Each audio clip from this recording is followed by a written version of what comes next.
自信其實就係大大方方咁去展現自己，哪怕是獻醜。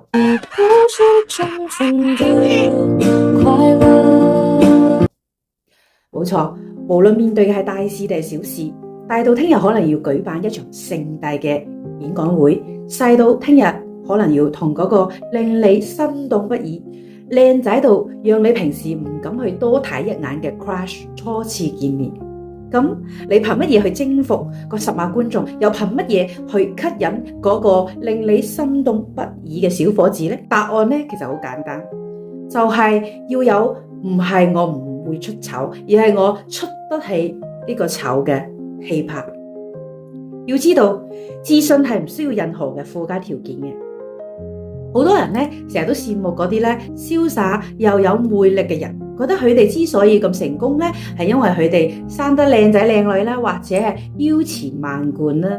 因為只有咁樣嘅人呢，先至有資格自信，先至有資本擁有嗰啲鬆弛又自在嘅狀態。但我想話俾你知，如果佢哋自己都係咁諗嘅話呢，咁佢哋絕對冇辦法展現出咁樣嘅風采風姿嘅。嗰啲氣場強大嘅人呢，佢哋嘅自信呢，其實唔需要任何外在嘅資產，佢哋堅信我本自驅足，只要雙腳穩穩咁企喺呢個大地上邊，就有昂首挺胸嘅底氣。佢哋嘅自信呢，並非依賴於任何嘅外部條件，靠嘅係強大嘅精神力量。而由呢種精神力量所帶俾佢哋嘅美麗同埋財富，都只不過係隨之而嚟嘅副產品而已。請記住，自信係成功嘅原因，而唔係成功之後嘅結果。我中意嘅一個博主係佢自己嘅博客曾經講過，你不能夠只係贏嘅時候先自信，嗰啲唔係自信，嗰啲係對結果嘅幅度。著名嘅心理學家榮格亦都講過，光明同埋陰影係一對孖生仔。